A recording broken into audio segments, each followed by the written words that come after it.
একজন ছোট্ট শিক্ষার্থী যখন বলে একটা ক্লাসে 60 জন বসে 5টা ফ্যানের নিচে পড়তে পারে, কিন্তু যখন আমরা ক্লাসরুমে ক্লাস করতে থাকি সাধারণত 5টা ফ্যান চলতেছে, 5টা ফ্যান বা 2টা লাইট, কিন্তু আমরা সাধারণত একটা শ্রেণীকক্ষে থাকি 60 জন। 60 জনের আমরা একজন শ্রেণীকক্ষে থাকি। সরকার যদি বিদ্যুৎ সেভই করতে চায়, আমরা যদি অনলাইনে ক্লাস করি, এই 60টা নন মিলালে 50টা ফ্যান চলবে। তাহলে এইদিকে 50টা ফ্যান চলতেছে, ওদিকে চলতেছে 5টা।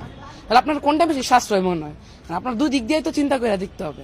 সাশ্রয় তো ক্লাসেই ক্লাস করা, নাহলে তো আপনার নতুন করে আপনার আরো 54টা, ধরেন 54 বা 50টা এরকম ফ্যান তো আপনার আবার চালাইতে হবে। তাহলে এদিকে বিদ্যুতের জ্বালানি সাশ্রয় কেমন হইতেছে? এই বাংলাদেশে যে জ্বালানি সংকট আছে এটা কাটুক, এবং সরকার চিন্তা করুক, সরকার গভীরভাবে চিন্তা করুক। সরকার আসলে অনেক চিন্তাই করে, কিন্তু আসলে বাস্তব ধর্মী চিন্তা এটা তাদের মধ্যে নাই।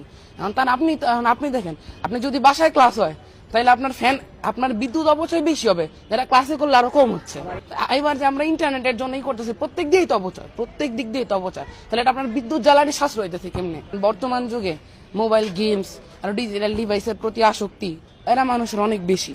তাহলে এখন যদি অনলাইনে ক্লাস হয়, আসল কথা কি, অনেকে অ্যাটেনশনটা, মেইন যে অ্যাটেনশনটা এটা থাকবে না অনলাইনে ক্লাস করলে।